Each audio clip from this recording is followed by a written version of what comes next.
memiliki durasi. Pekerjaan A itu dia durasinya 3 hari, B durasinya 4 hari, kemudian ada D durasinya itu 8 hari gitu ya. Ketika kita totalkan semuanya, jumlah yang terpanjang, rute yang terpanjang dalam hal ini adalah rute dari A ke H, itu kan yang terpanjang adalah dari A, B, D, G, H. Nah, kita totalkan gitu ya, 3 ditambah 4, 7 ditambah D itu berapa? 8, 15, G itu ada 1 hari gitu ya, berarti 16 tambah 2, 18 hari itu adalah total pekerjaan dari project yang akan kita kerjakan. Itu adalah yang maksimumnya. Jadi tidak boleh lebih dari 18 hari, kalau tidak itu akan over budget. Nah, kemudian dari list ini kita akan membuat network diagram seperti ini ya. Jadi nanti teman-teman melihat aktivitasnya apa. Oh, kalau A itu tidak ada yang mengawali, maka A itu yang akan menjadi start. Kemudian aktivitas B dikerjakan setelah A, maka nanti ada panah dari A ke B. Kemudian C juga dikerjakan setelah A, maka akan ada 2 cabang dari A ke C gitu ya. Kemudian nanti dari B, setelah B itu mengerjakan apa? Dia mengerjakan D, sampai teman-teman akhirnya membuat network diagram seperti ini.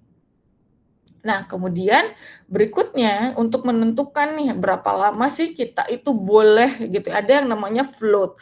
Float itu artinya kita bisa untuk melakukan penundaan jika memang ada kendala gitu ya. Jadi itulah yang akan kita cari. Mana sih yang bisa kita tunda dan mana yang tidak bisa kita tunda pekerjaannya. Jadi setelah teman-teman membuat network diagram, itu kita akan membuat ini ya, CPM-nya gitu ya, di mana ini biasanya itu ada activity to note gitu ya. Dia bentuknya ada kotak kayak gini, ada 3 row, dengan 2 kolom gitu ya. Untuk yang row pertama row pertama dan terakhir ada 3 kolom. Yang pertama sebelah kiri ini adalah early start, kapan dia bisa mulai, kemudian durasinya berapa lama. Di kolom kedua ini adalah kapan dia selesai. Kemudian yang di bawah ini adalah row ketiga, itu kolom pertama adalah late start, jadi kapan dia bisa mulai mundur gitu ya. Kemudian di tengah-tengahnya di sini ada yang total float. Total float ini artinya nanti berapa lama dia bisa kita delay. Kemudian di sebelah kolom ketiga itu ada late finish gitu ya. Nah, dari sini kita akan cara menentukannya itu yang kemarin saya ajarkan adalah dengan metode plus minus one. Artinya 1 hari itu kalau misalnya kita menyebutkan pekerjaan itu diawali dengan pagi hari, diakhiri dengan sore hari. Jadi mulai dari jam 8 selesai jam 5 sore itu kita anggap sebagai durasinya 1 hari. Jadi dimulai dari hari pertama, kemudian ditambah dengan banyak durasinya, rumusnya, kemudian dikurangi dengan 1 untuk mencari early finish gitu ya. Nah, kemudian early finish ini dia akan berpengaruh pada early start dari step atau aktivitas berikutnya. Untuk menentukan early start-nya berarti early finish ditambah dengan 1, maka dia akan dimulai pada hari keempat, kemudian ditambah dengan 4, ini ada 8 dikurangi 7, maka early finish-nya adalah 7. Dan seterusnya gitu ya. Nah, di sini jika ada cabangnya 2, B dan C paralel, maka early start-nya akan sama, baik B dan C. Dia akan dimulai dari 4, kemudian ditambahkan durasinya 9, dikurangi 1, dapatnya 8. Nah, kemudian selanjutnya begitu berlaku untuk yang D, G, dan H, juga E, F gitu ya.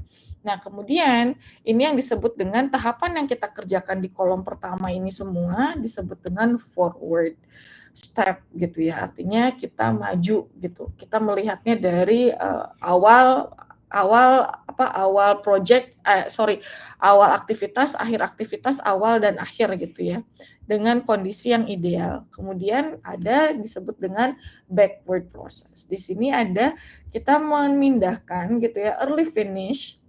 Jadi kita mulainya dari yang start terakhir sini ya, N-nya dari H. Kemudian kita akan backward mundur sampai ke yang startnya, prosesnya. Nah, caranya menentukan late finish itu kita tinggal mengopi early finish-nya itu akan sama dengan late finish untuk yang H. Kemudian caranya adalah 18 dikurangi dengan durasinya, yaitu 18 dikurangi 2, artinya adalah 16 ditambah dengan 1. Maka ini kita akan mendapatkan late start-nya. Ini ada rumusnya ya. Kemudian nanti untuk menentukan let finish di step aktivitas G, gimana caranya? Maka let start dikurangi dengan 1 untuk bisa mendapatkan let finish-nya. Jadi 17 dikurangi 1, 16 adalah let finish untuk activity G. Gimana caranya untuk bisa dapat let start-nya? Maka 16 dikurangi dengan 1, 15 ditambah dengan 1. Artinya dia hari ke-16 juga tetap harus mulai. Kemudian balik lagi. Kalau di sini ada 2 cabang, D dan E case-nya gitu ya. Maka kita akan melihat early finish yang terlama itu mana? Sorry, ini tetap ya 16 dikurangi 1, 15 ini adalah sama ya. Dia akan tetap sama di hari ke-15. Baik itu yang D ataupun yang E, dia akan tetap let finish-nya itu akan sama di hari ke-15. Ya, karena 16 let start dikurangi 1, maka let finish untuk D dan E. Seperti itu, rumusnya sama.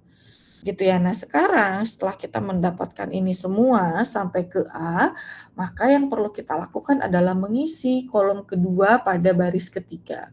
Yaitu kita akan mencari total float. Total float ini rumusnya adalah bisa 2, teman-teman bisa melihat dari let start dikurangi let early finish, atau dari let finish dikurangi dengan early finish. Itu akan menghasilkan nilai yang sama untuk total float-nya. Artinya di sini contohnya kalau kita menggunakan early finish ya. Sini bagian yang atau yang startnya aja deh. Kita fokus pada yang startnya ini ya. Kita fokus pada bagian yang startnya ini. Berarti let start dikurangi let finish. Let start dikurangi early start, maka 1 dikurangi 1 dia sama dengan 0. Ya. 1 dikurangi 1 sama dengan 0 karena let start-nya adalah 0, early start-nya adalah let start-nya adalah 1, early start-nya adalah 1, maka jika dikurangi hasilnya adalah 0. Artinya pekerjaan A itu tidak bisa ada delay. Nggak bisa kita wiggle, nggak bisa kita oke deh, nggak apa-apa deh kalau kita telat atau mundur, nggak bisa karena total float-nya 0, artinya memang harus dikerjakan sharp, tepat waktu gitu ya. Kemudian selanjutnya untuk yang B. B berarti 4 dikurangi 4. Berarti dia, tunggu sebentar.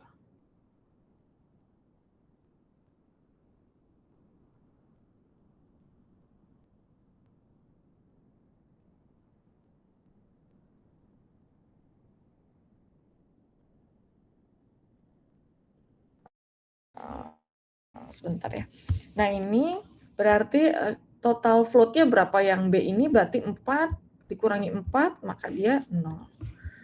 Kemudian kita coba lihat, nah kalau yang C dia let start-nya adalah 6 dikurangi 4 dia total float-nya adalah 2. Artinya dia oke nih kalau kita mundur 1 hari pekerjaannya, dia tidak akan mempengaruhi total aktivitasnya.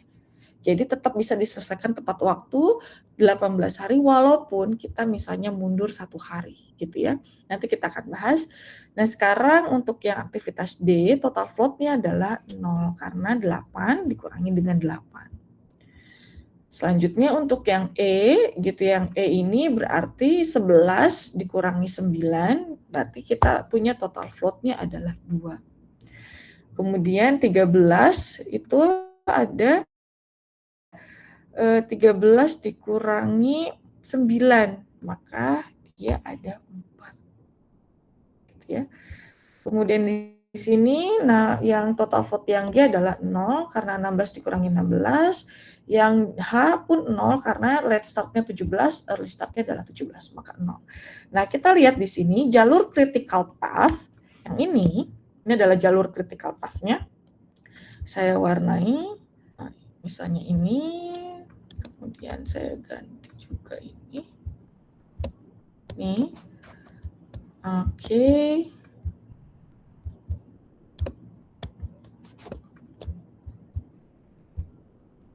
Ya. Nah, kalau teman-teman lihat jalur yang critical path ini yang warna biru, dia total float-nya adalah 0, ya. Artinya memang dia tidak bisa kita idle time-nya, kita tunda artinya nggak bisa. Karena betul ya, kalau kita lihat dia adalah durasi terpanjang yang artinya total float-nya 0, yang artinya itu dia tidak bisa ada delay. Nah, sedangkan kalau kita lihat nih ada pekerjaan C ini ada total float-nya ada yang 2, yang E juga ada 2 gitu ya. Nah, kemudian yang F ini ada 4. Kalau misalnya nih, kalau misalnya kita undur ya, ini kita mulainya hari ke-5 gitu ya. Hari ke-5 kemudian misalnya kita ganti warnanya. Ini hari ke-5, kemudian berarti ini early finish-nya hari keberapa?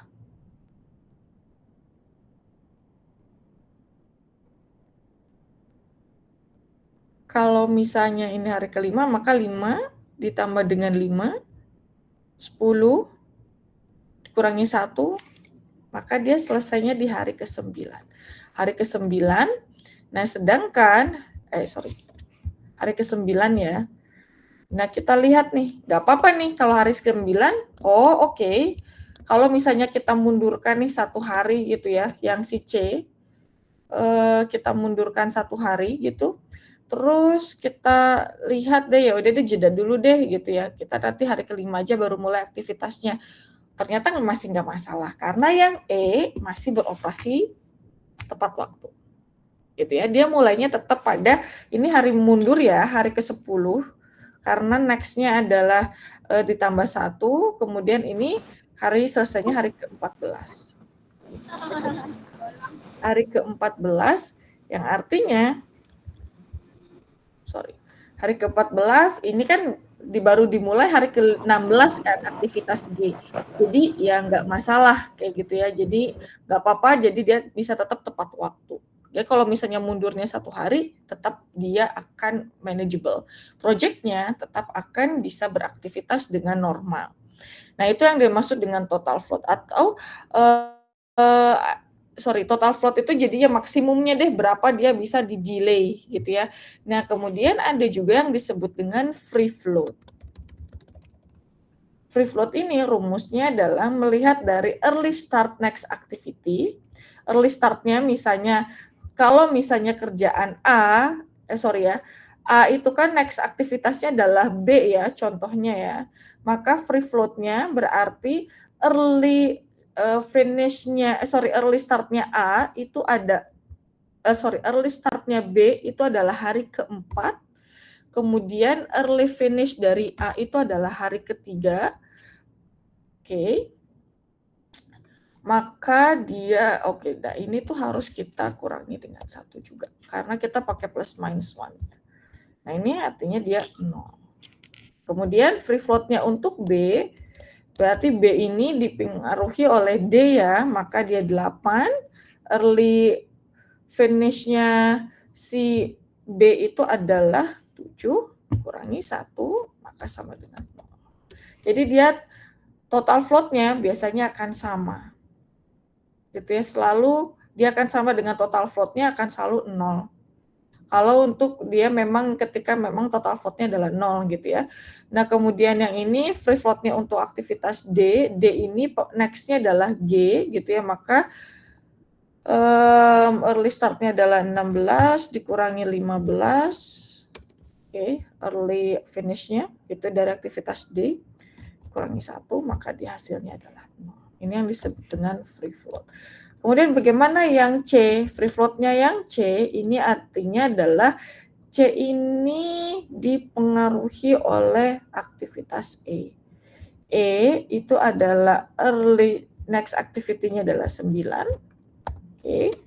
Kemudian dikurangi dengan 8. Ternyata dia juga 9 dikurangi 8 dikurangi 1. Ternyata dia juga tidak ada free float-nya. Jadi nggak bisa lagi gitu ya, kalau misalnya kamu mau lebihkan lagi, dia nggak bisa. Gitu. Nah, ini yang disebut dengan CPM gitu ya. Nah, teman-teman nanti ngelihatnya itu adalah sampai ke total float-nya aja juga nggak masalah. Yang pasti di sini kalau total float-nya kita mundurkan, untuk case-nya yang C, itu dia akan aman. Nah, mungkin nanti teman-teman bisa menganalisis kalau misalnya mundurnya 2 hari, kira-kira kemudian yang E juga mundur, nah kira-kira apakah akan, mundur 2 hari juga gitu ya? Kira-kira hasilnya akan seperti apa ke projeknya? Mungkin nanti contoh, kasusnya ketika UTS bisa jadi seperti itu. Jadi teman-teman bisa menganalisis kalau dia mundur 2 hari nih, si C gitu ya, dia mundur misalnya mulainya hari ke-6, berarti kan dia selesai hari ke-10. Nah, apakah di sini dia akan ada dampaknya atau tidak gitu ya? Apa pengaruhnya terhadap keseluruhan dari aktivitasnya?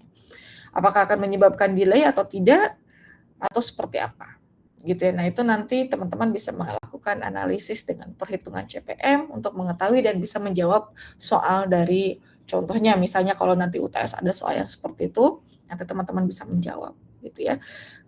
Nah, jadi bisa dilihat dari, yang apa, ketika ada total float atau ada float point ini, berarti teman-teman artinya bisa atau boleh meng-adjust, tapi mungkin tidak disarankan ya, "Oh boleh deh ada bisa ditunda," terus akhirnya teman-teman menunda, ya enggak juga gitu ya. Tapi kalau in case ada terjadi sesuatu, ada terjadi, apa namanya, kejadian yang force major gitu ya, nah nanti teman-teman bisa, oh bagian mana nih yang perlu bisa kita adjust tugasnya, sehingga nanti kita bisa mengalokasikan cost-nya yang ke mana gitu ya, jadi dampaknya akan panjang.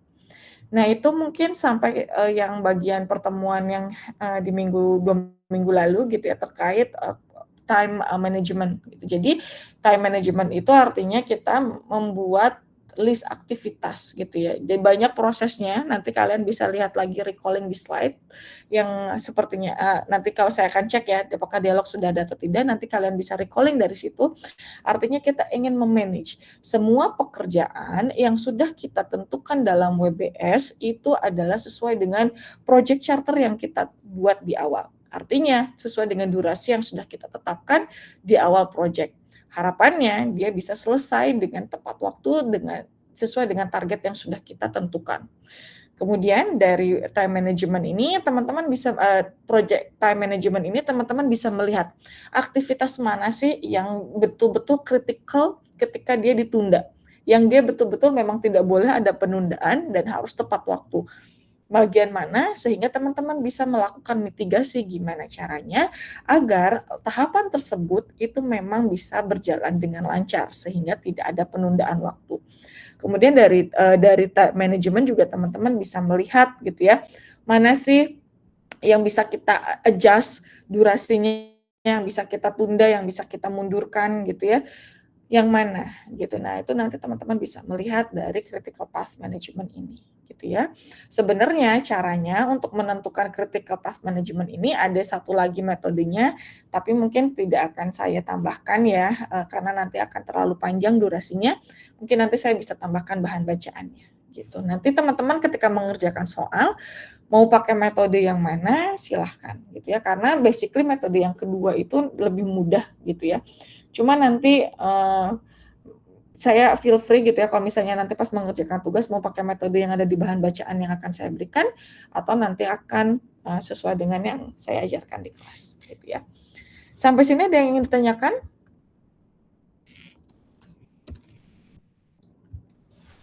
Ada yang ingin ditanyakan?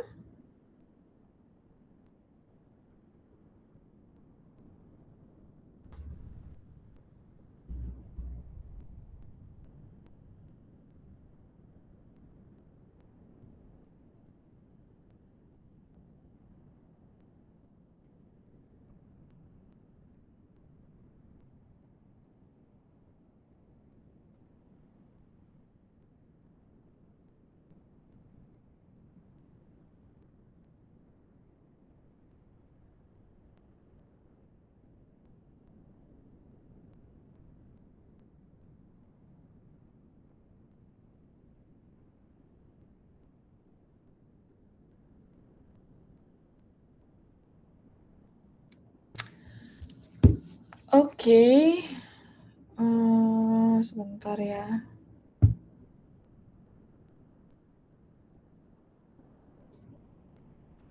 Oke, mungkin saya akhiri yang kelas ini. Untuk yang kelas B silahkan dulu presensi ya, saya kasih waktu mungkin 5 menit.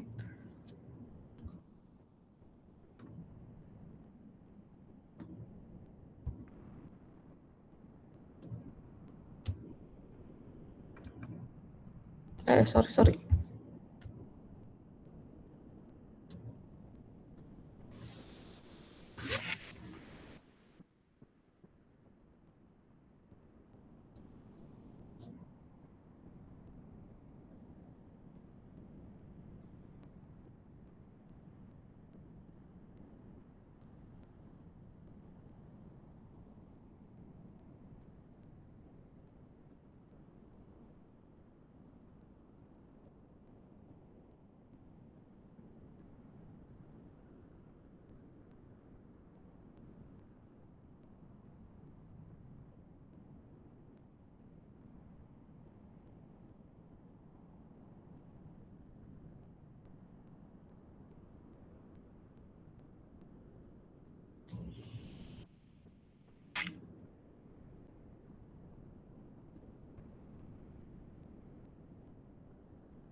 Oke, mungkin yang lain, kalau ada yang belum presensi, tapi hadir, nanti silakan untuk, menginformasikan ke PJMK, nanti bisa saya update di Simaster atau nanti di akhir perkuliahan ya.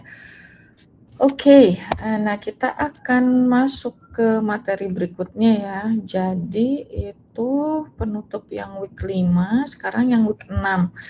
Nah, sebenarnya ini agak panjang sih, kalau misalnya waktunya nggak cukup, nanti saya akan tambahkan juga ya, mungkin saya akan bikin videonya untuk proses perhitungannya seperti apa, karena,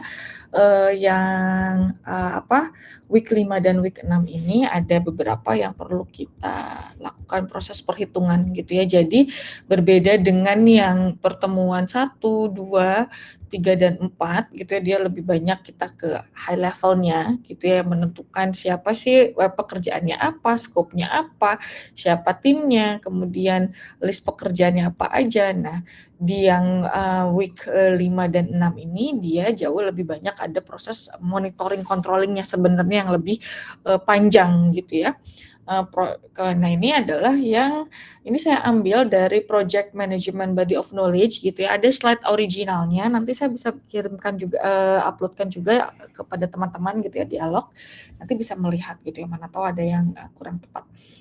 Nah, di sini kita akan membahas nih setelah kita melakukan planning gitu ya, menentukan WBS, kemudian kita melakukan, menentukan ini ya, critical path-nya, durasinya gitu ya. Nah, setelah itu kita biasanya tuh juga perlu memonitoring terkait ada hubungannya terkait cost. Kalau teman-teman masih ingat quadruple dari yang project management itu kan project yang sukses itu biasanya faktornya ada waktu, ada jam, kemudian ada kualitas. Waktu, biaya dan kualitas, time, cost dan quality gitu ya. Itu adalah komponen paling utama yang memastikan jalannya project itu berjalan dengan baik atau tidak gitu ya. Karena ketika scheduling yang sudah kita buat itu mundur, dampaknya tentu akan panjang, yaitu akan terutama pada cost management. Karena kalau teman-teman ingat, cost itu uang itu kan terbatas juga ya, seperti waktu. Waktu itu tidak bisa kita mundurkan gitu ya, nggak bisa seenaknya, sifatnya tidak fleksibel ya, kalau sudah hilang ya hilang. Uang pun sama, sifatnya tidak fleksibel karena source of money atau source dari keuangan project itu kan tidak tidak terbatas ya, artinya ada limitnya gitu ya, pasti ada limitnya yang harus kita kelola dengan baik agar sesuai dengan kebutuhannya selama project itu berjalan. Nah ini akan ada di project cost management bagiannya gitu ya. Mungkin kalau yang dari si project PMBOK itu ada yang kita akan pelajari kenapa sih cost management itu penting gitu ya, prosesnya seperti apa, prinsipnya seperti apa, contohnya dalam menentukan estimasi cost itu seperti apa, melakukan estimasi itu seperti apa gitu ya. Kemudian budgeting gimana caranya menentukan budgeting gitu ya.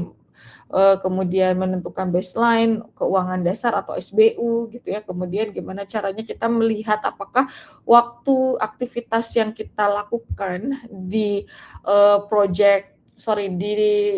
tahap eksekusi gitu ya, di critical path yang tadi kita bahas gitu ya, berpengaruh terhadap kondisi keuangan kita tuh seperti apa gitu ya.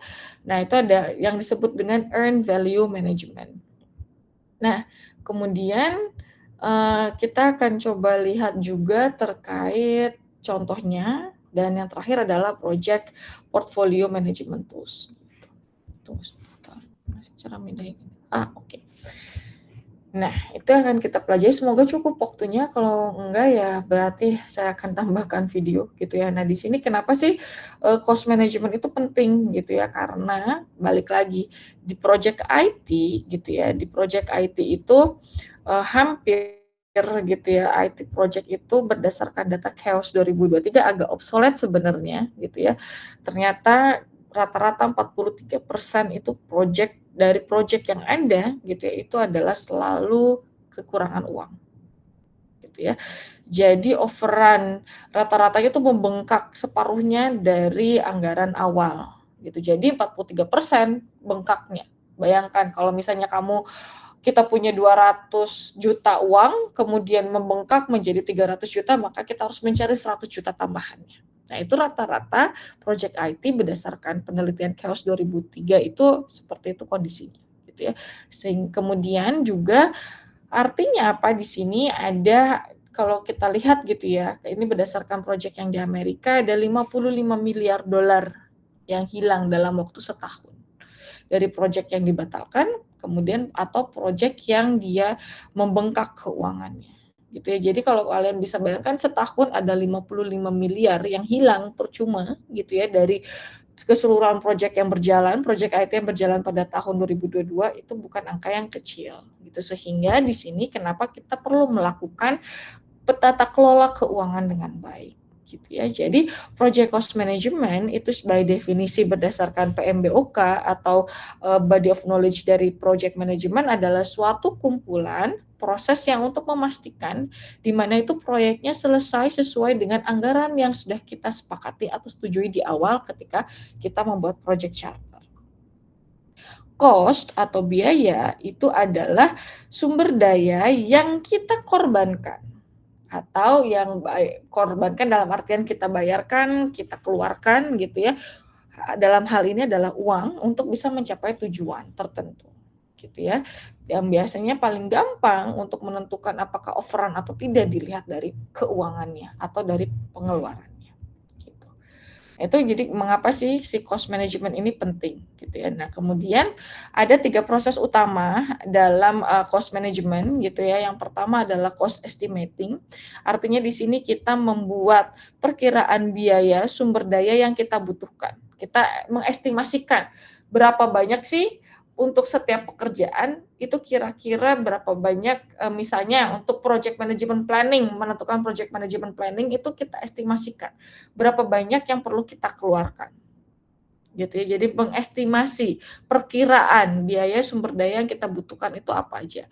Caranya, adalah metodenya itu ada banyak cara, ada dengan menggunakan analogus, ada bottom up, ada parametric modeling, dan juga bisa menggunakan software, secara komputerisasi, gitu ya, ada komputasinya sendiri juga.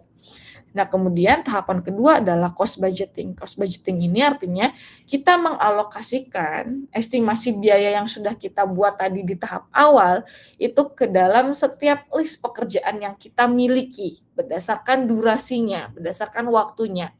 Nah, di sini cost budgeting ini atau alokasi estimasi biaya ini ada hubungannya dengan list aktivitas yang kita buat pada tahapan time management. Pada tahapan setelah membreakdown pekerjaan dalam WBS, kita membuat list aktivitas detailnya. Nah, ini cost budgeting ini akan berpengaruh di sana. Gitu. Jadi kita mengalokasikan estimasi biayanya kepada work item atau work packages atau pada list aktivitas yang sudah kita tentukan berdasarkan durasi waktunya. Jadi input utamanya tahap kedua ini adalah WBS, outputnya adalah cost baseline. Itu cost baseline yang akan menjadi referensi utama ketika kita melakukan proses monitoring keuangan atau EVM nanti. Yang akan saya bahas di slide berikutnya ya.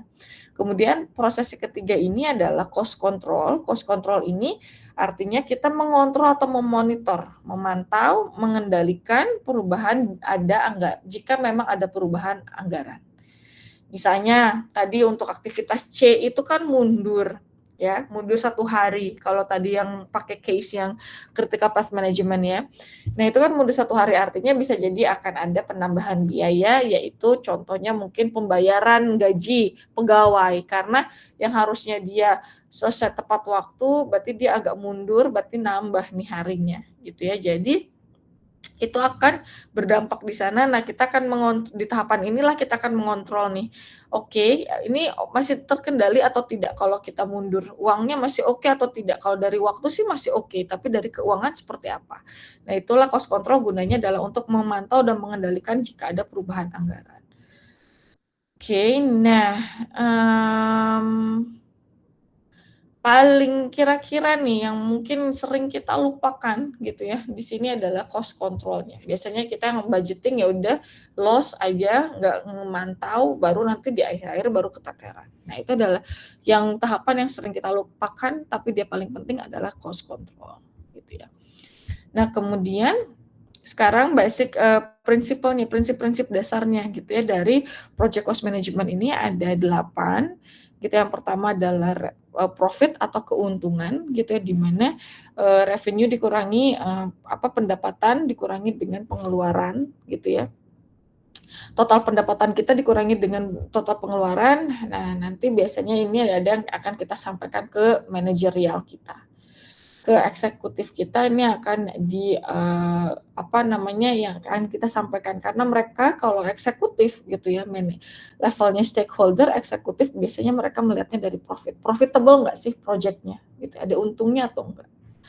Nah, kemudian ada life cycle costing gitu ya. Jadi, kita nggak menghitung nih, kita nggak menghitung hanya durasi dari pekerjaan A sampai H saja, tapi biasanya ada tambahannya atau ada kontingensinya, ada cost support tambahan yang perlu kita tambahkan biasanya sekitar 10 sampai 11% dari biaya, total biaya yang harus kita keluarkan gitu ya. Jadi misalnya di awal kita setelah hitung list A, aktivitas A sampai H itu menghabiskan sekitar 80 ribu dolar gitu ya atau 80 juta, maka akan ada support cost-nya di sini ada penambahan sekitar 10%, misalnya 10% dari 80 juta, berarti kan sekitar 8 juta, maka nanti nggak 80 juta nih yang kita anggarkan, tapi ditambah dengan biaya lainnya sekitar 10 sampai 11% atau sampai 20% gitu ya. Jadi untuk agar kita tidak terlalu ngepas budgetnya, biasanya kita ada kontingensinya atau ada biaya tambahannya.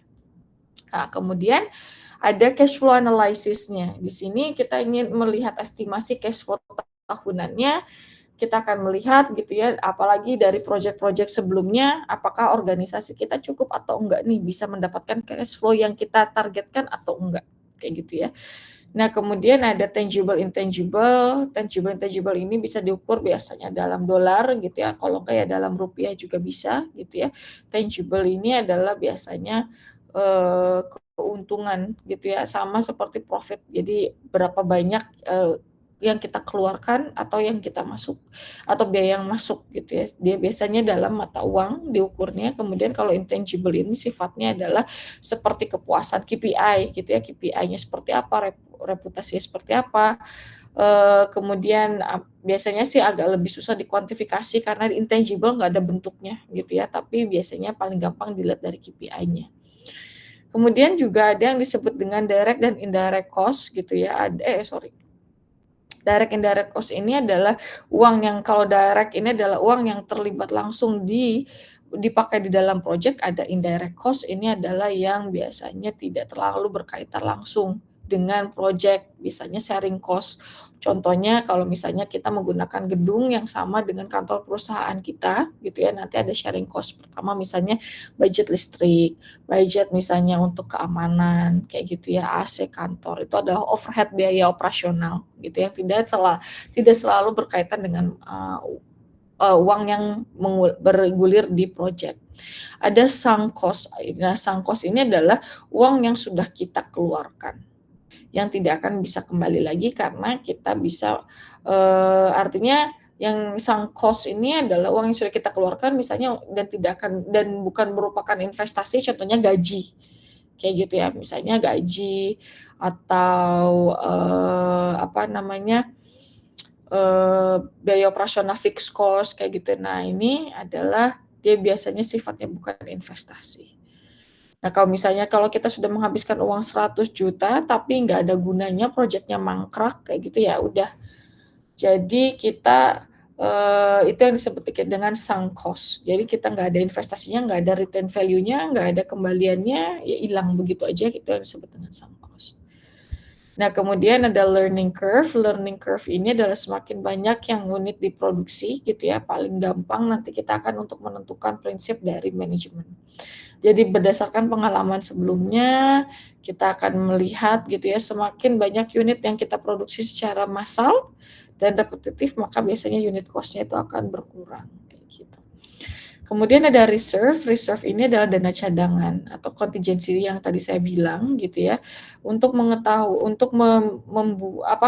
sebagai bumper gitu ya atau safety net jika ada sesuatu hal yang bisa jadi sudah kita prediksikan akan terjadi ataupun yang tidak bisa kita prediksikan akan terjadi. Jadi untuk memitigasi resiko yang kemungkinan sudah kita ketahui ataupun belum kita ketahui. Nah, itu yang disebut dengan reserve. Nah, kemudian metode dari berikutnya adalah kita akan membahas terkait estimasi biaya gitu ya. Metodenya itu ada tadi yang disebutkan di awal, ada 4 gitu ya, ada dengan analogi, ada bottom up, ada parametric modeling, ada computerized tool. gitu. Jadi sebelum kita membuat estimasi, ada beberapa langkah-langkah yang perlu kita siapkan gitu ya. Pertama, kita memahami dulu, jadi inputnya itu sebelum kita melakukan estimasi budget, estimasi keuangan gitu ya, kita melihat dulu inputnya adalah dokumen berdasarkan project charter. Kemudian berdasarkan project plan management kita, contohnya dari WBS kita. Kemudian kita mengumpulkan informasi proyek, siapa yang terlibat, stakeholder-nya siapa. Berdasarkan dengan project charter yang di sana ada klarifikasi asumsinya apa aja, kayak gitu ya. Kemudian kira-kira estimasi per kategori WBS-nya seperti apa, makanya baru kita akan bisa membuat pemodelan. Jadi ada beberapa tahapannya, inputnya adalah semua dokumen yang sudah kita buat pada tahapan sebelumnya, yang akan menjadi input dalam penentuan estimasi biaya. Nah, kemudian tadi metodenya ada 4, yang pertama ada analogi, gitu ya. Analogi ini adalah biasanya kita akan mencari proyek yang hampir mirip dengan proyek yang akan kita kerjakan di masa lalu gitu ya. Jadi kita akan melihat dilihat dari misalnya, oh durasinya hampir mirip, yang dikerjakan juga hampir mirip gitu ya, outputnya misalnya mengembangkan sistem, kemudian oh budgetnya kita bisa mengestimasikan dari sana.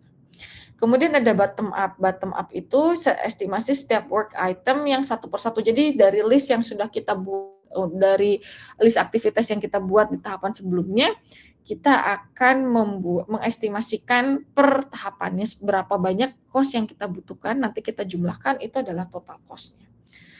Nah, kemudian ada juga parametric modeling. Parametric modeling ini dia agak lebih lebih kompleks gitu ya.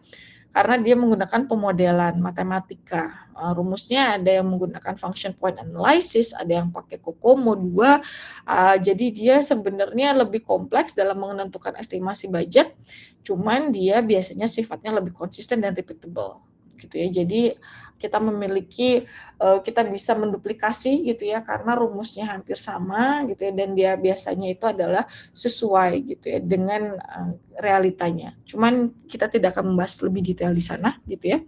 Kemudian ada computerized tool, bisa menggunakan, ini adalah tools-nya untuk menentukan melakukan estimasi. Sebenarnya paling gampang nanti teman-teman kalau misalnya ada yang berniat langganan project management, Microsoft Project Management itu paling gampang karena semuanya sudah disediakan di sana. Baik analogi bottom up ataupun parametric modeling, nanti dia otomatis by tools itu akan dihitungkan semuanya. Gitu ya.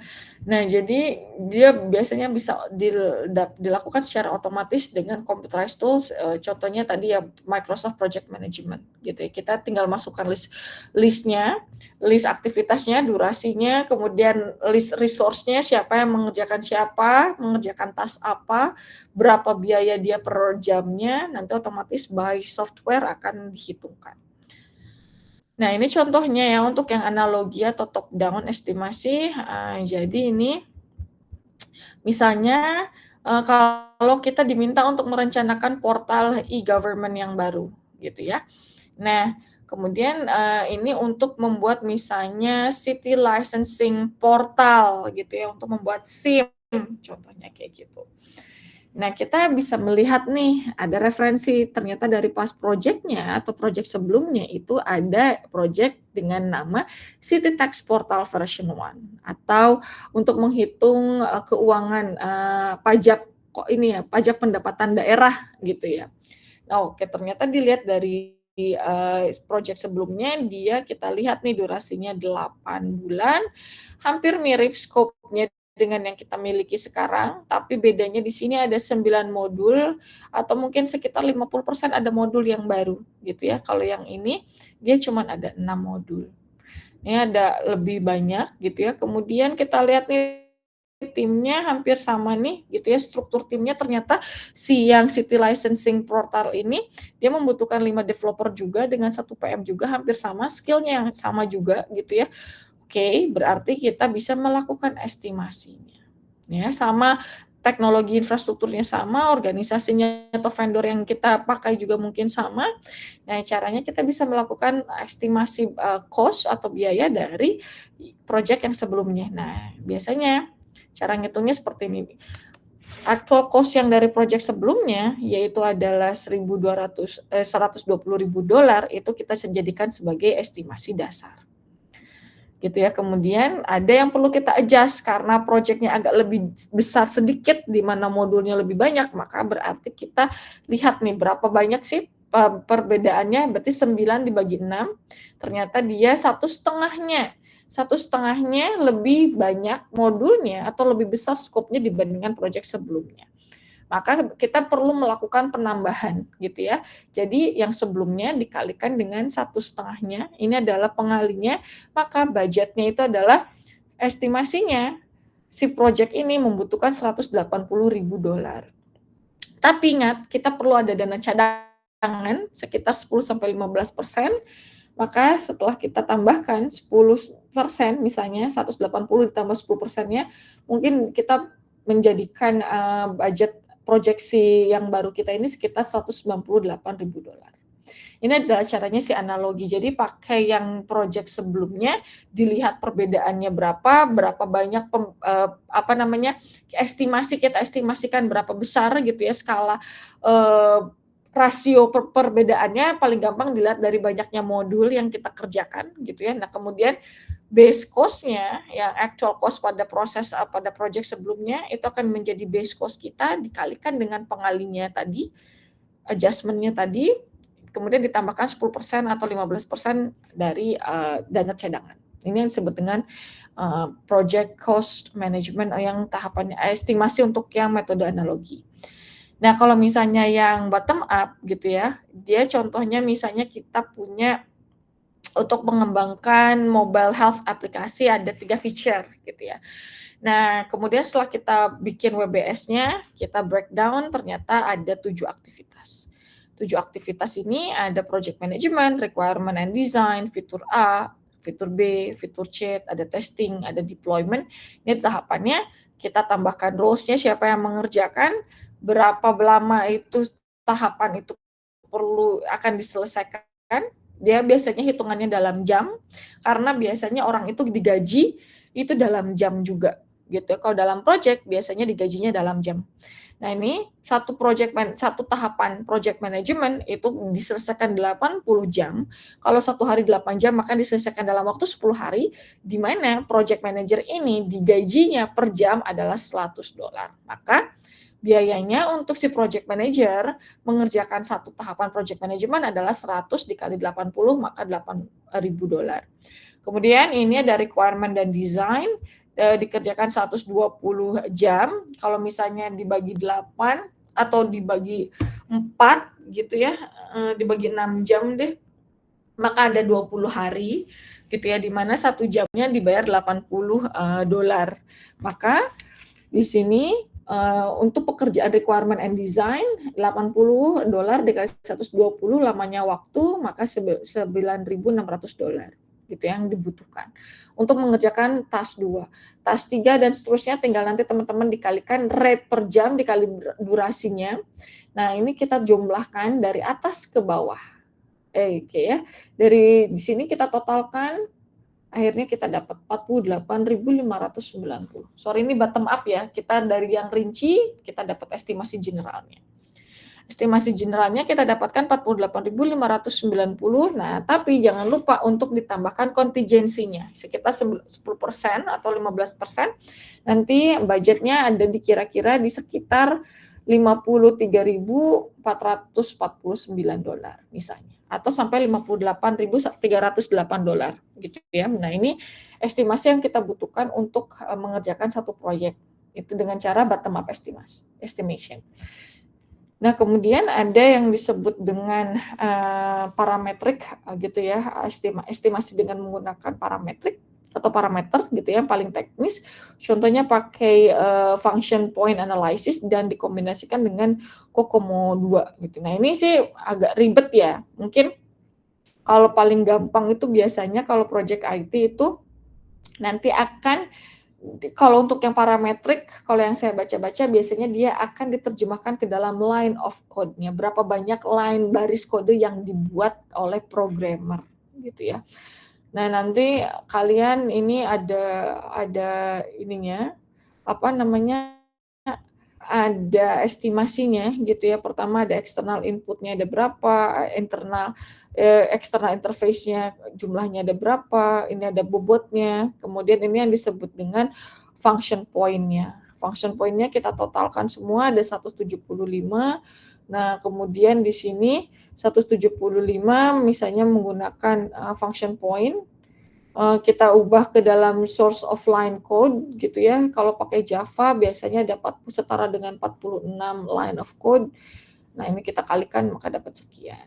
Kemudian nanti ini ada rumusnya ya. Ini akan kita skip aja, tidak agak terlalu kompleks gitu ya dan agak ribet. Jadi ini kita akan skip, cuman intinya adalah dia menggunakan lebih kompleks ya, pakai line of codes gitu ya. Di sini ada estimasi effortnya berapa per orang, berapa lama dia mengerjakannya, rata-rata per orang per bulan itu dia mengerjakan bobot pekerjaannya berapa lama, berapa berat gitu ya. Nah, ini adalah effortnya. Kemudian dikalikan dengan lamanya dia bekerja, di total cost-nya, nanti ini dihitung, dimasukkan ke rumusnya, nanti dapat estimasi budgetnya. Cuman ini kita akan skip gitu ya, jadi teman-teman nggak usah pusing membaca yang bagian itu. Nah ya, itu adalah tahapannya ya. Jadi ada 3 yang paling gampang itu adalah antara bottom up ataupun pakai yang analogi, pakai yang project sebelumnya, kayak gitu. Nah sekarang ada cost budget, sebentar.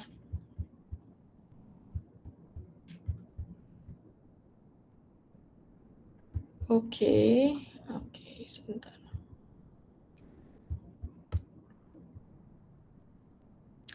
Nah, ini ada apa namanya? Ini ada yang tahapan berikutnya adalah cost management plan gitu ya. Cost management plan ini dia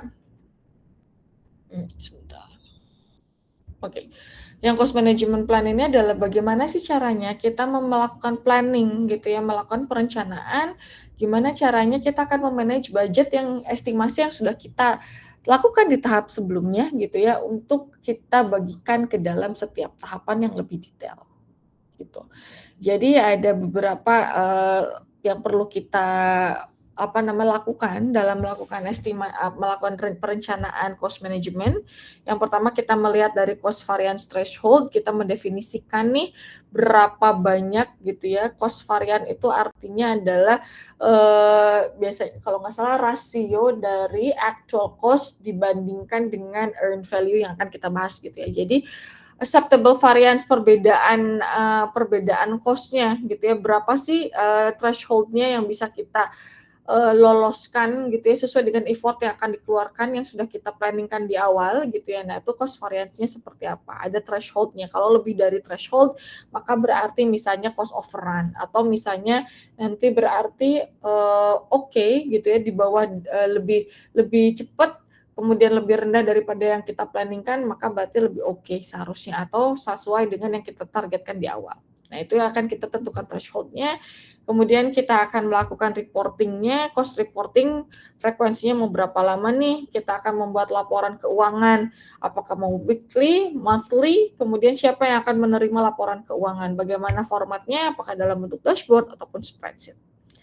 Ini adalah output-nya ya. Kemudian kita menentukan juga di sini monitoring, memantau gitu ya, keuangan, labor cost itu adalah yang kita keluarkan untuk gaji, itu untuk pegawai. Nah, kita bisa melihat track record dari berapa banyak berapa jam yang dia sudah kerjakan, kemudian yang realnya seperti apa dibandingkan dengan yang sudah kita rencanakan di yang tahapan sebelumnya. Nah, ini kita akan melihat nih, oke, apakah dia performanya bagus atau tidak, kemudian apakah kita perlu menambah orang atau tidak, seperti apa. Nah, kemudian juga output dari cost management plan ini kita akan membuat proses untuk perubahan ketika ada perubahan keuangan gitu ya. Contohnya apakah ada perubahan keuangan budgetnya, misalnya ternyata ada kucuran dana tambahan, apakah dia akan di-approve atau tidak, siapa yang akan meng-approve-nya, kalau misalnya kekurangan kemudian kita meminta dana tambahan, sumbernya dari mana, bagaimana cara mendokumentasikannya, itu perlu ada. gitu ya. Jadi yang sebelumnya seperti apa, yang terbaru seperti apa. Di situ ada dokumentasinya bisa terlihat bahwa oke, yang sebelumnya dananya $80.000, kemudian ada suntikan dana tambahan sekitar $10.000, maka ada perubahan nih anggaran yang awalnya 80.000 menjadi 90.000. Siapa yang mengautoriti, yang menerima informasinya, siapa yang mengeluarkan dananya, apakah dananya itu sesuai atau tidak gitu ya, dari source yang memang sesuai atau tidak. Kemudian justifikasinya seperti apa. Nah, kemudian juga dalam cost management plan kita akan melakukan EVM atau earn value management, penggunaan dari earn value-nya. Jadi berapa banyak uang $1 itu setara dengan berapa banyak completion yang sudah kita lakukan gitu ya. Ada reportnya, ada CPI, SPI, nanti kita akan bahas gitu ya. Nah, kemudian juga kita melakukan itu metode dalam estimasi cost tadi yang sudah kita bahas di awal. Nah, kemudian di sini ada cost budgeting and baseline gitu ya. Cost budgeting ini adalah tadi tahapan untuk atau proses untuk kita mengalokasikan estimasi biaya yang sudah kita lakukan ke dalam bagian-bagian pekerjaan detail yang sudah kita buat dari WBS. Artinya kapan itu akan dikeluarkan, dananya akan mengalir kemana gitu ya, siapa yang resource dipakai, siapa pekerjanya, dia mengerjakan pekerjaan apa. Nah, jadi yang cost budgeting dan baseline ini ada hubungannya dengan WBS sebagai input utama, kemudian outputnya adalah cost-nya. Cost baseline ini tuh yang jadi bagian yang penting gitu ya, karena menjadi referensi untuk semua perhitungan dari earn value management nantinya. Gitu. Jadi di sini ini pakai contoh ya yang ada di PMBOK gitu ya. Jadi nanti mungkin untuk raw datanya atau teman-teman bisa melihat dari sumber slide aslinya gitu ya. Nah, ini ada project namanya Surveyor Pro, total cost-nya itu adalah sebanyak $1.521.240 gitu ya. Nah, kita lihat breakdown-nya, ini adalah total project-nya gitu ya. Kemudian kita lihat nih dari breakdown pekerjaannya, dia ada dibayar secara project management, dia dilakukan secara monthly gitu ya. Dia akan selalu kan namanya project management proses itu kan tahapan itu kan selalu dimonitor tiap bulan ya sampai projectnya berakhir.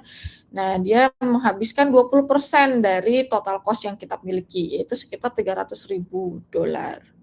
Kemudian di sini hardware dia menghabiskan 5% dari yang kita total cost yang kita miliki, berarti dia akan dibayarkan pada bulan keempat dan kelima sebanyak 76.000.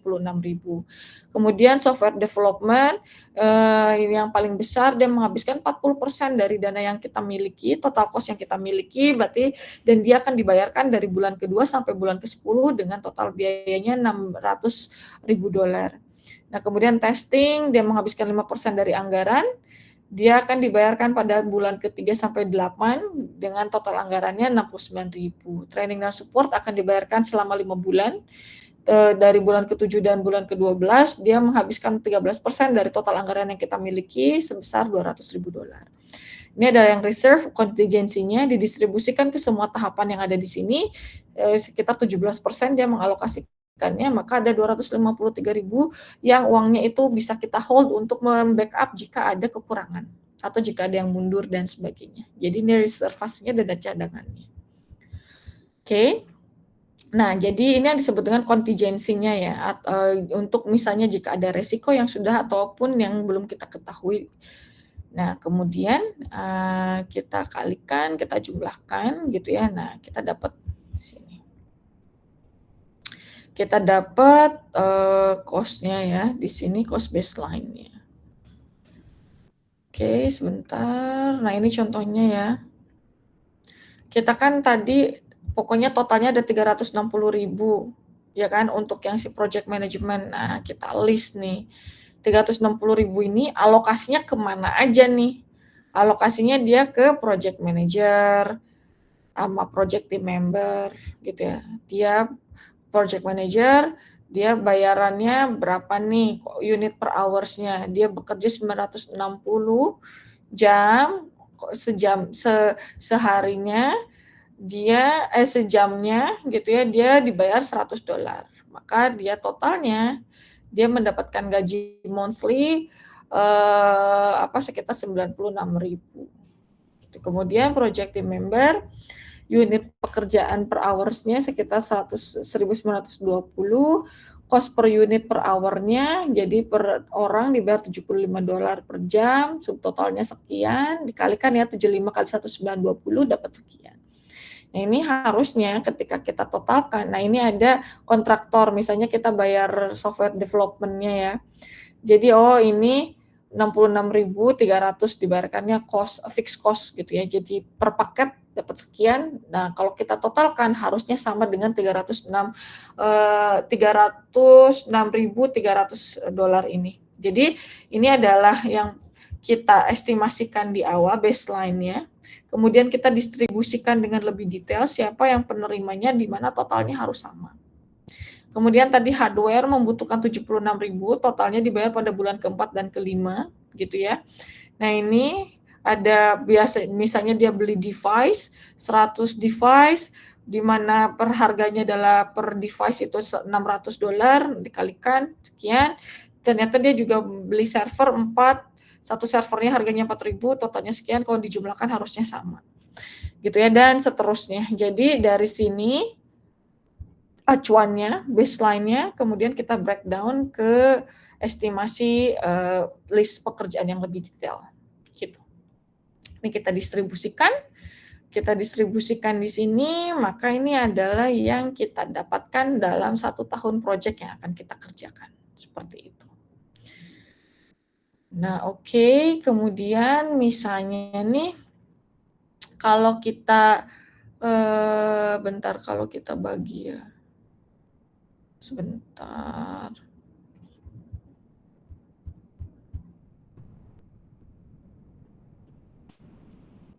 Oke, tunggu. Ini yang tadi ya. Tadi 960 dikali 100. Ini sekian, ini kita jumlahkan gitu ya. Ini semuanya kita jumlahkan, maka totalnya adalah total project yang kita dapatkan tadi. Ya. Nah, kemudian jadi ini kita bagikan ke dalam bulan. Kalau 1 bulan, maka nanti kita akan bagi lagi ini yang kita punya ke dalam bulan. Gitu, berarti 96.000 nanti dibagi 12. Dibagi 12 berarti sekitar berapa tuh? Berapa ribu ya? Bentar. 96.000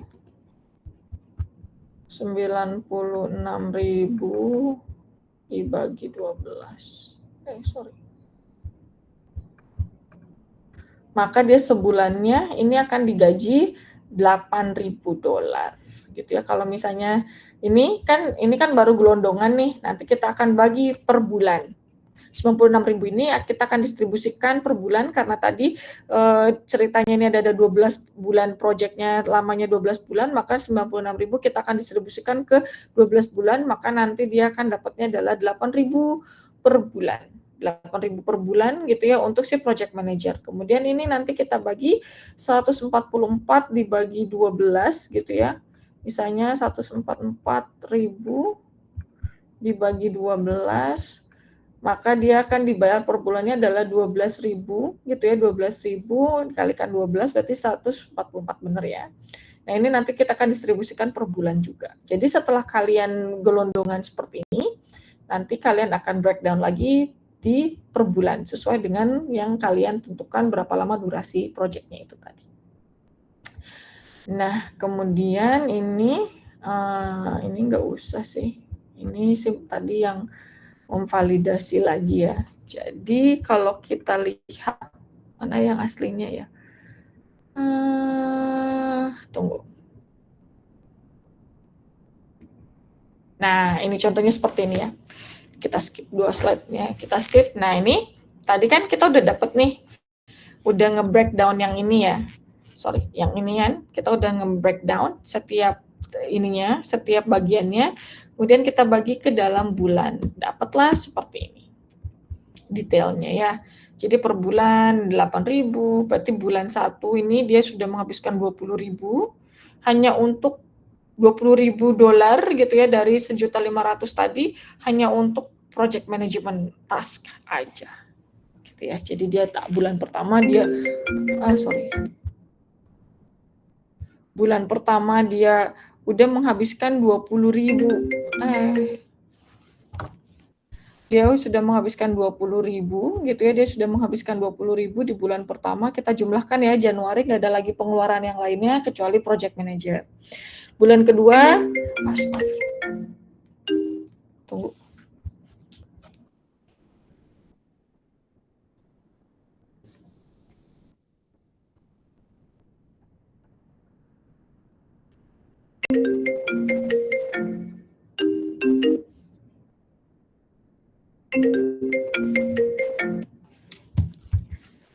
Oke, nah ini kemudian bulan kedua kita tambahkan nih, ada penambahan berikutnya ternyata bulan kedua pengeluarannya lumayan nih, besar nih. 8.000 ditambah 12.000 ditambah 6.000 ditambah 60.000. Ya ini udah banyak nih 20.000, 26.000 berarti sekitar 80.000 sendiri, lumayan ya, ada lebih banyak lagi. Kemudian yang paling banyak nih kayaknya di bulan keempat, karena banyak lagi tambahannya tuh, lihat yang dibayar banyak. Jadi ada sekitar per bulan keempat ini sekitar 172.000 dolar gitu yang dia keluarkan. Nah, ini yang kita akan monitor gitu ya. Kemudian nanti pasti ada laydown-nya di bulan keberapa akan ada pengurangan, karena bisa jadi di tahapan ini sampai bulan ke-8 proyeknya sudah selesai, sisanya udah tinggal testing dan deployment. Nah, kemudian ini ya, jadi caranya seperti itu. Jadi kita estimasikan dulu total project kita berapa, kemudian kita bagikan berdasarkan list pekerjaannya, kemudian kita breakdown lagi berdasarkan detail pekerjaannya, kemudian dibagi berdasarkan lama durasinya. Jadi ya akan sama, ininya tetap akan sama dengan yang kita miliki di tahapan sebelumnya. Gitu. Ini yang akan kita jadikan sebagai acuan untuk controlling dan monitoring.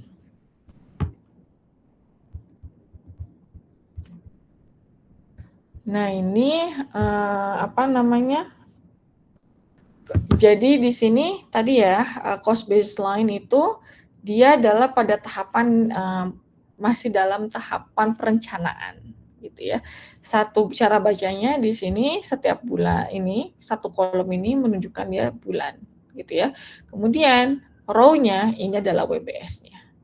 Kemudian di sini ini ada nanti ya, jadi cara bacanya sama ya. Jadi di sini teman-teman akan lihat ini adalah pengeluaran per bulannya gitu ya. Kalau kita jumlahkan nanti ke bawah, kita akan dapat actual cost-nya.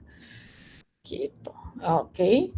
Nah, nanti coba kita lihat di sini tidak semua cost itu dibayarkan setiap bulan. Ada yang kita beli pada bulan-bulan tertentu saja, kemudian juga training hanya pada bulan-bulan tertentu. Nah, di sini ada plan value. Plan value ini adalah artinya cost yang kita rencanakan di awal. Kita belum melihat aktivitas aslinya ya, ini adalah baru aktivitas rencananya saja. Contohnya nih, ketika kita plan value-nya pada misalnya nih pekerjaan yang diselesaikan sampai bulan ke-5 gitu ya, dia itu menghabiskan berapa banyak sih uang bulan ke-5 ya, bulan ke-5 kan di sini. Kita totalkan semuanya, ini ditotal, ini ditotal, ini ditotal, dijumlahkan, semuanya dijumlahkan sampai bulan ke-5, total ini keseluruhannya itu disebut dengan plan value, artinya rencana keuangan yang akan kita keluarkan sampai pada bulan ke-5. Jadi kalian mentotalkan semuanya yang ada pada sampai bulan ke-5, itu adalah plan value. Nanti ada kaitannya dengan earn value-nya. Jadi actual cost-nya yang dikeluarkan itu nanti akan ada. Karena laporan itu kan ini rencananya, kemudian kan anggaran ya yang kita anggarkan. Tapi kan realitanya kadang kan kita memiliki laporan tersendiri ya. Karena bisa jadi ada perbedaan dari rencana gitu ya. Nah, itu nanti kita akan bandingkan, itu artinya kita akan melihat apakah proyek kita overrun atau tidak uangnya.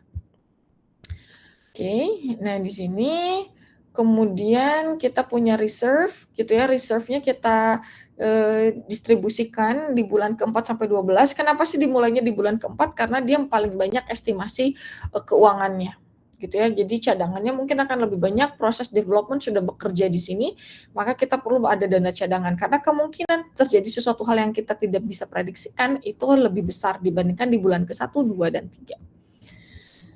Kemudian di sini ada bulan ke-10 ada spike-nya karena dia lebih banyak lagi yang dikeluarkan gitu ya. Nanti ada sampai bawah sih sebenarnya itu agak kepotong gitu ya, nanti teman-teman bisa melihat. Nah, kemudian dari sini kita akan menghitung earned value management-nya, gitu ya. Nah, ini misalnya adalah aktivitasnya, anggaran yang kita keluarkan. Anggaran yang kita keluarkan yang sudah kita kerjakan secara actual cost-nya, gitu ya. Jadi, misalnya ketika kita kerjakan sampai bulan kelima gitu, ada plan and staff project, Januari dia sudah terpenuhi 100% gitu ya.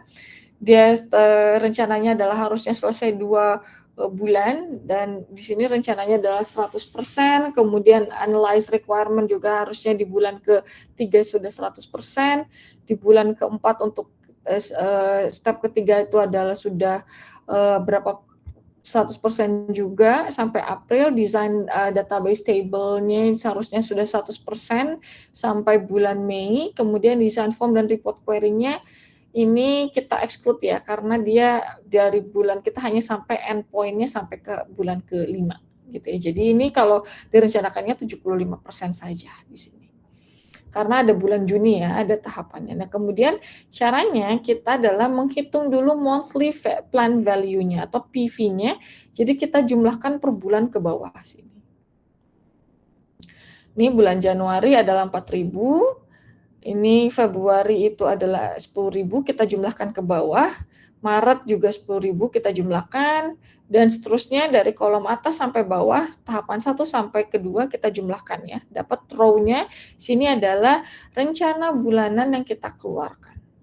Uang yang akan kita keluarkan dari realita project-nya sekian. Nah, ini kalau kita kumulatifkan, artinya kita tambahkan ya, kita tambahkan setiap bulannya. Jadi gini, 4.000, nanti 4.000 ditambah 10.000 maka dapat 14.000, 14.000 tambah 10.000 dapat 24.000, 24.000 tambah 10.000 34.000 dan seterusnya, maka di akhir kita dapat kumulatif plan value-nya adalah rencana yang akan kita keluarkan totalnya adalah $100.000 sampai bulan ke-5.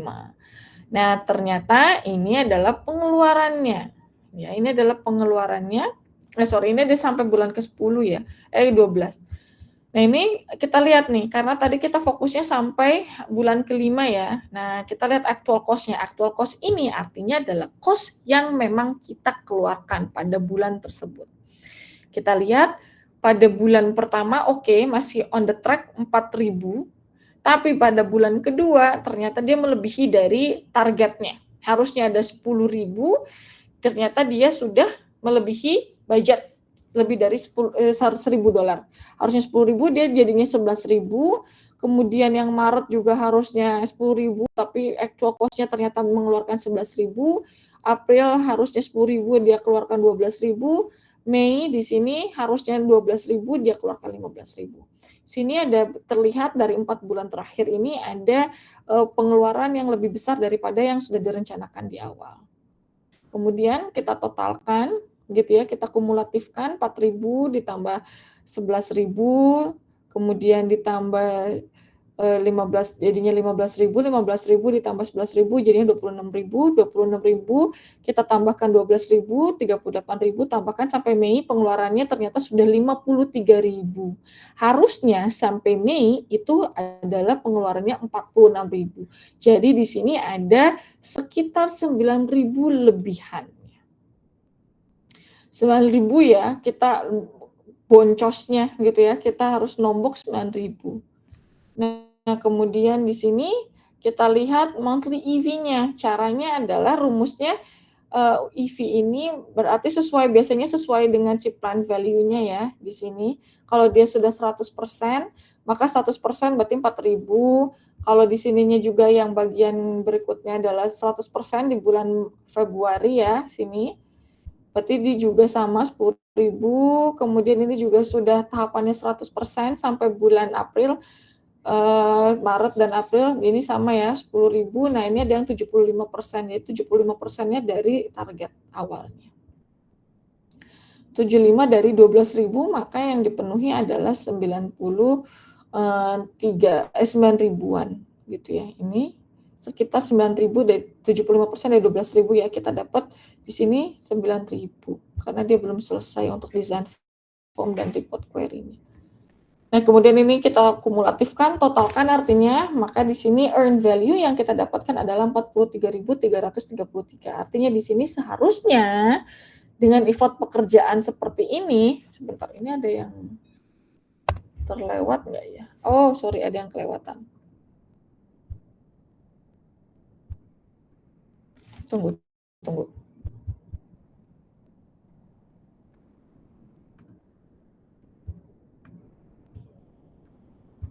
Oke, sorry. Nah, ini ada aktualnya ya.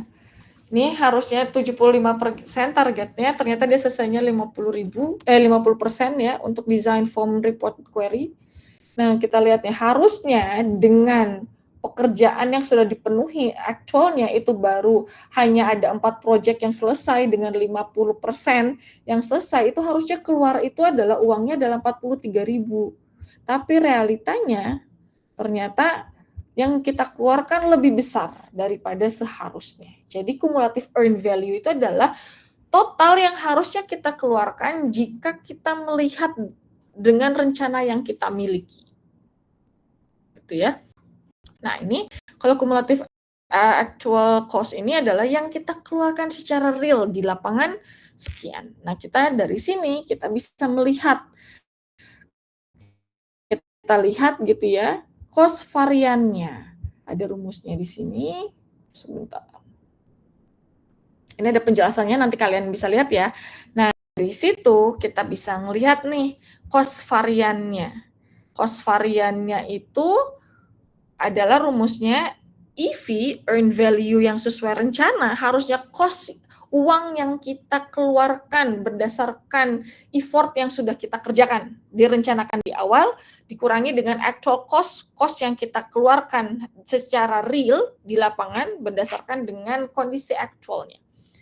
Ini minus 9.667. Artinya apa? Ketika nilai minus, kita bisa sebutkan bahwa sampai bulan kelima kita sudah over budget sekitar $9.000.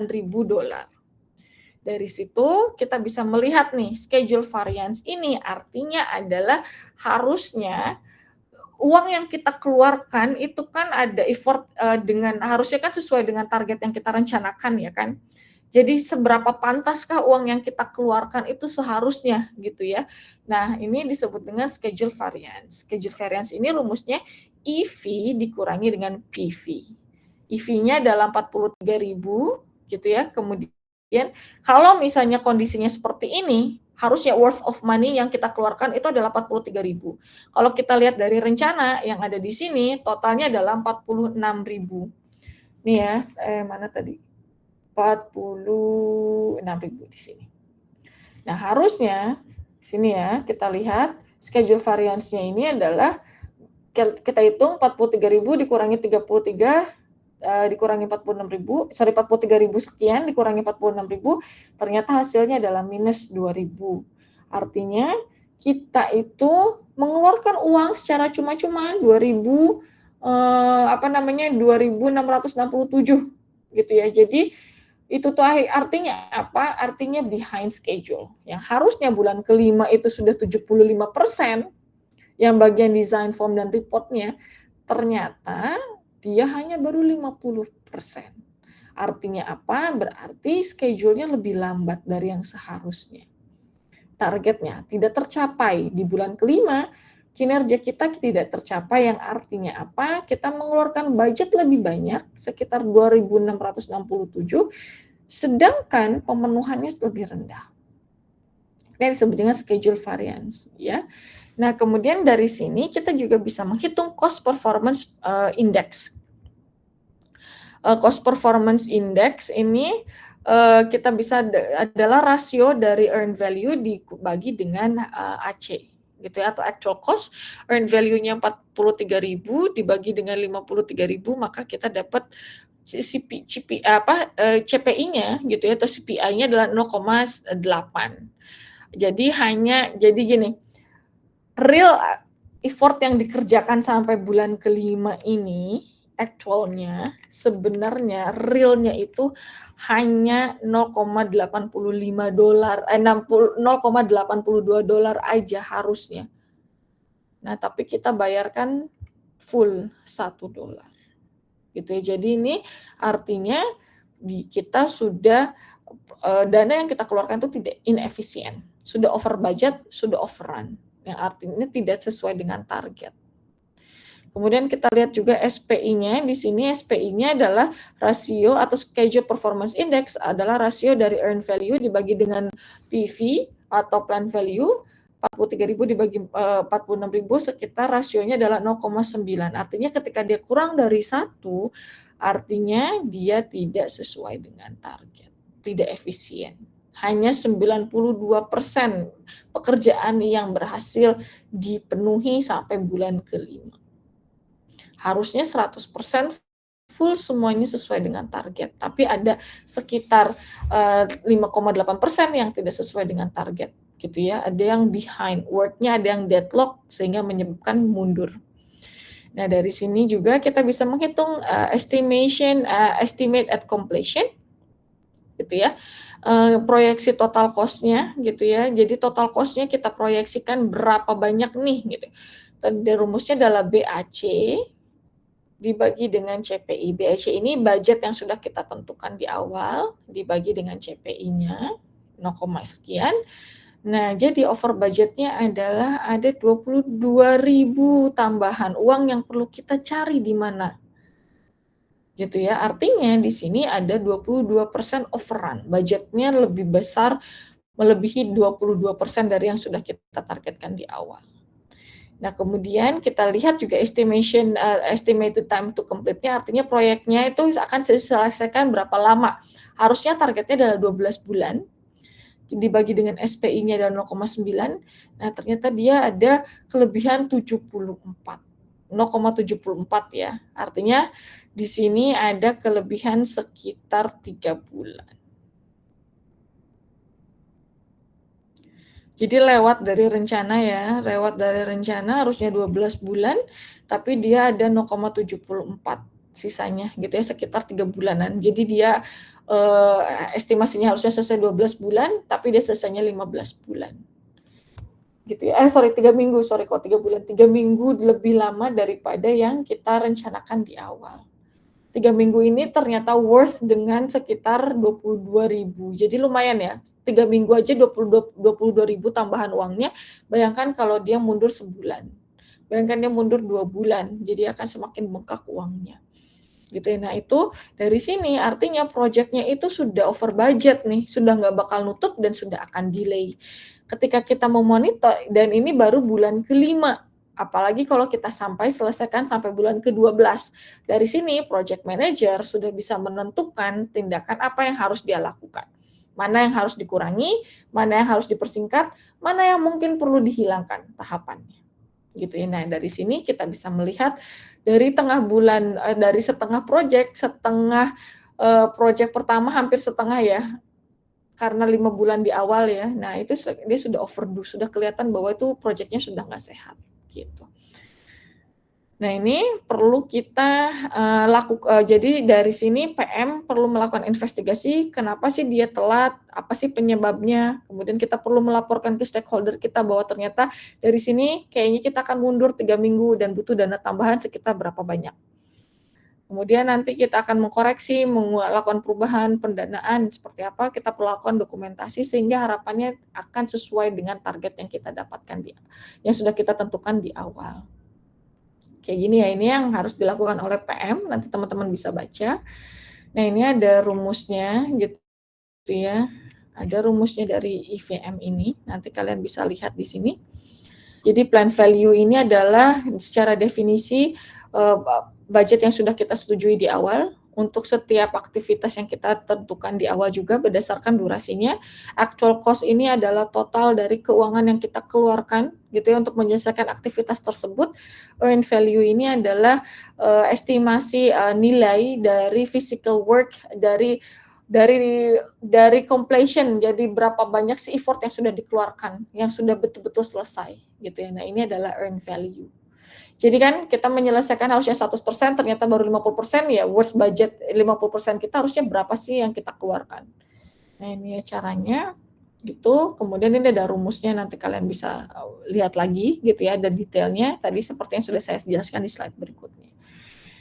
Nah, di sini ada detail bacaannya seperti apa gitu ya. Intinya kalau cost varian atau, schedule variannya itu kurang dari 0, maka over budget. Kalau misalnya sama dengan 1, maka dia, apa namanya, nih ya, spending-nya sama gitu ya. Sorry, kalau ini ya, masih ke CV, kalau dia nilainya negatif berarti behind schedule, kalau untuk negatif schedule varian artinya dia telat, intinya di sini perlu melakukan perbaikan secepatnya.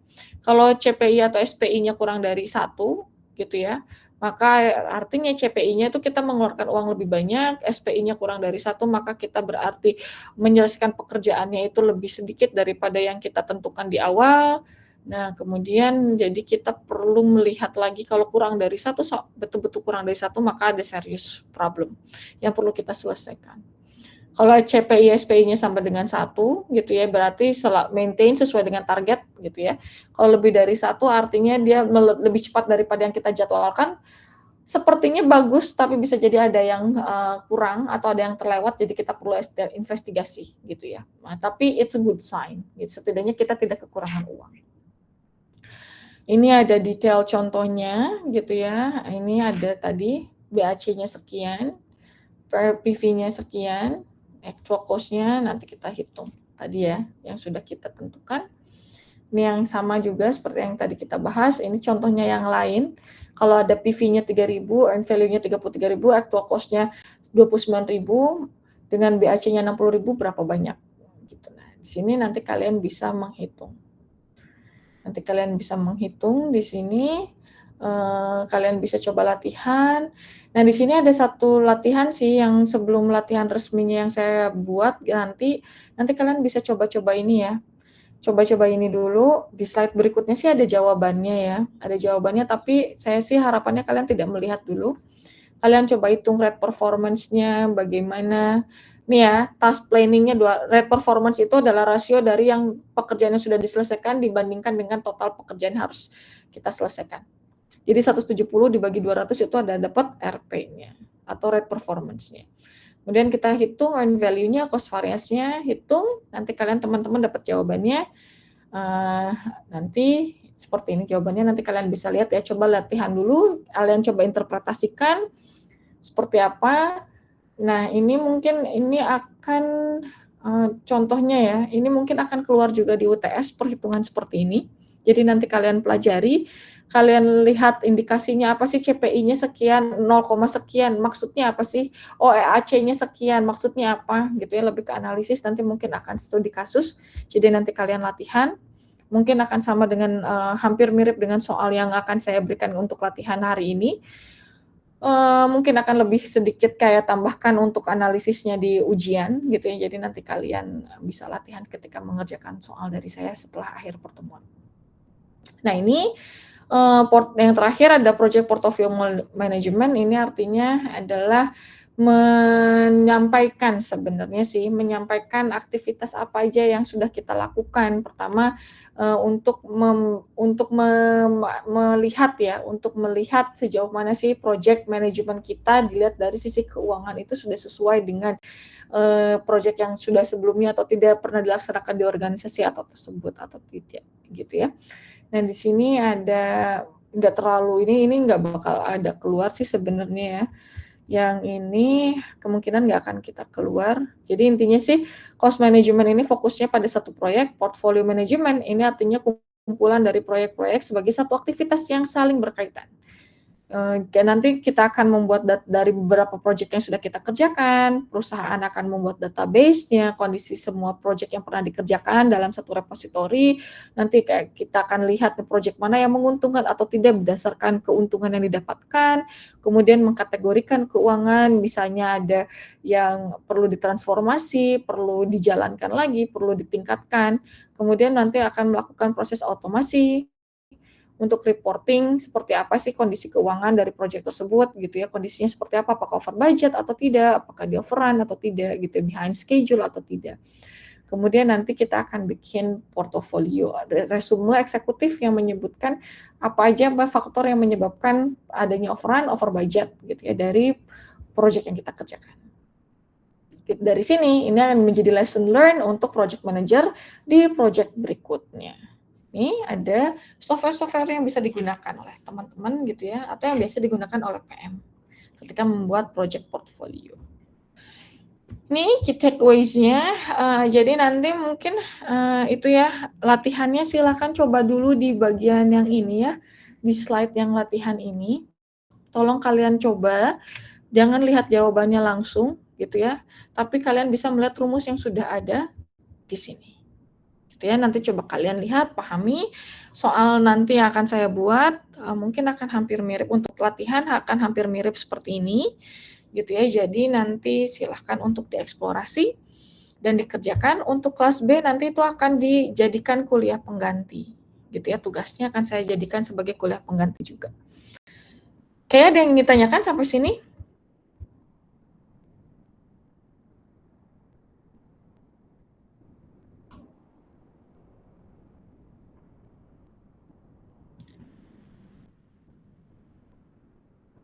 Oke, kalau tidak ada, nanti kalau ada teman-teman yang sudah nge-record atau ini sudah di-recording, silakan tonton lagi recordingnya gitu ya. Nanti saya akan upload materinya dan mungkin nanti setelah saya diskusi dengan Mbak Iza, nanti Mbak Iza mungkin akan membantu saya untuk menguploadkan soalnya di sana.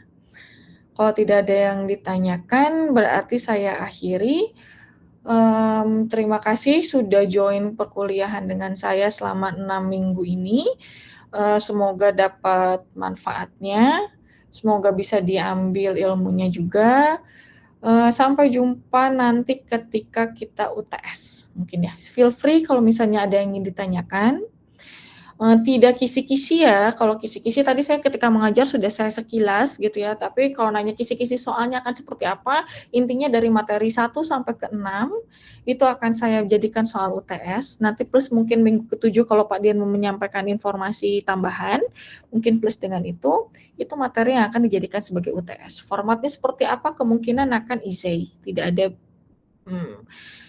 pilihan ganda, itu kisi-kisinya. Jadi jangan tanya lagi jika terkait itu, namun jika memang ada kebingungan yang ingin ditanyakan terkait atau penjelasan lebih terkait materi, feel free untuk menghubungi saya ataupun bisa melalui Mbak Iza, nanti bisa disampaikan ke saya. Oke? Sekali lagi ada yang ingin ditanyakan? Kalau nggak ada, baik, terima kasih, selamat melanjutkan perkuliahan. Kalau nggak ada lagi kuliah, berarti selamat melanjutkan istirahat.